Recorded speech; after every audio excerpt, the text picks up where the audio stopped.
But if you just become a slave to Naofumi, still kind of wild to me because she was like, okay, we're at a slave shop, so take off your clothes and show me your chest. Like, ma'am, it is not normal to see slavery as easy as bread on butter. Yo, yo, yo, what's poppin' at home slices? Guess what's back? Rising up the hero. Yeah. This first episode doesn't really do any recap or reintroduction from last season at all.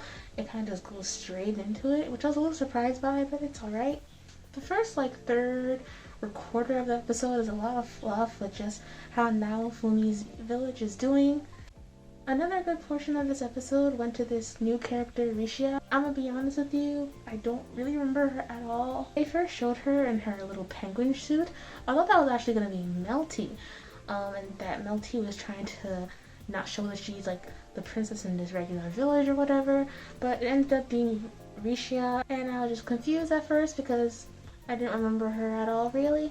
But I feel like they explained her overall premise really well in the episode, so the confusion died down pretty quick. She was kicked out of Itsuki's team, and Itsuki is like the bow hero, because she was too weak. And now she's on Naofumi's team, training. Even though she's training on Naofumi's team, she's pretty devoted to Itsuki.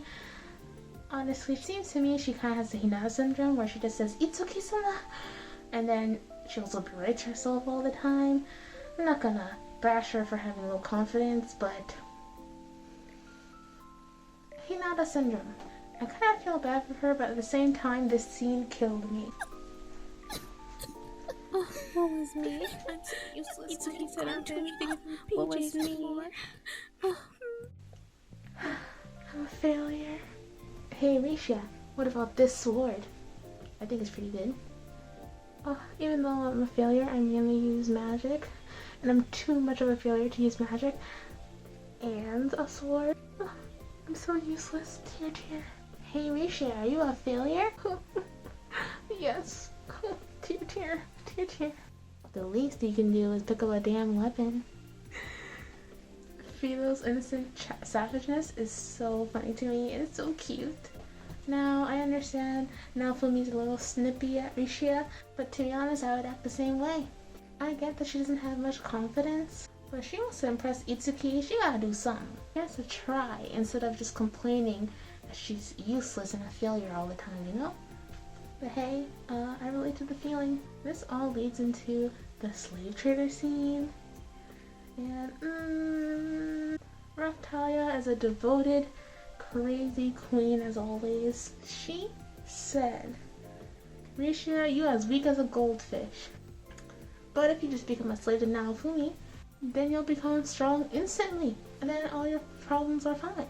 Now this goes back to Risha being too self-deprecating, because every time Raphtalia tried to give Risha an option to become better, Risha just turns it down due to her low confidence. So Raphtalia suggested the one thing that has helped her the most, which was becoming a slave. Like, ma'am, it is not normal to see slavery as easy as bread on butter. I mean, yes, Naofumi is not the abusive type, but that's still a whole ass slave contract that brands you for life, and I'm pretty sure that if you disobey it, it will kill you with a heart attack. I could be wrong, but not normal. Raphtalia is somewhat innocent and crazily devoted to Naofumi, so I think she just doesn't see the implications of what being a slave to Naofumi really means. Still kind of wild to me because she was like, okay, we're at a slave shop, so take off your clothes and show me your chest. Now I understand Risha is completely devoted to Itsuki, but running out of the carriage after she heard a rumor from one of the villagers that 3 out of the 4 heroes are dead, I'm sorry, it was kind of dumb. Like, rumors spread all the time, especially in those times. Rumors spread and misinformation is just constantly spread around. You can't believe everything that you hear. And also, after she ran out, what would she have done? Running out of the carriage, what is that going to do for her?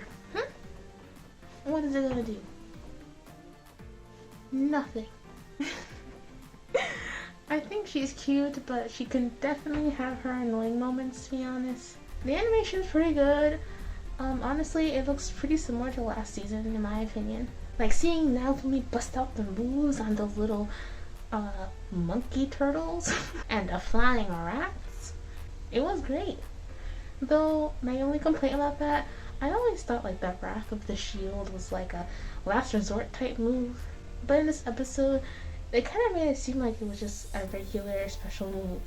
And not like your last resort, you got nothing left type of move, you know? I also read some people were upset about the animation, comparing it to like last season and season 2, like for example that little shield ball thing. I thought it was okay, as I said before. Not much for me to complain about. I also saw people were upset about the CGI of like the monsters, and they're not little, like those turtle monkeys and the flying rats, as I said before. The flying rats. To be honest, I didn't even realize it was CGI until I saw people complaining about it. The CGI looks good. If I can't tell that it's CGI, I think it's pretty good. I also love that they kept the gaming aspect of the story pretty long intact still. Like we still saw like their little UI, I think that's what they call it, and like Naofumi's point of view. Because a lot of isekais that like have like the gaming concept, like oh I'm inside of the game now.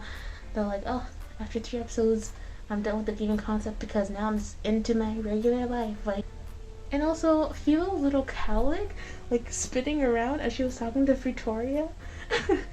Like it was an antenna. It was so cute. If I can find a gif for it, I hope I do. But Philo is so cute. In my opinion, she's one of the best characters in there. To be honest, I like her more than Rapchilia. I know a lot of people are like, oh, Rapchilia is fantastical, blah, blah, blah. To me, Philo stole my heart. This episode was overall a pretty good setup for the Spirit Tortoise art that we're gonna get. I do wonder if this is gonna be like the whole 13 episodes, because I read that we're gonna be getting 13 episodes, or if it's just half the season and then another season we're gonna get something else. I don't know, we'll see. And the opening, okay. Ending, okay. I'll be honest, I think I like the season 1 opening better. Oh well, it's not a big deal to me.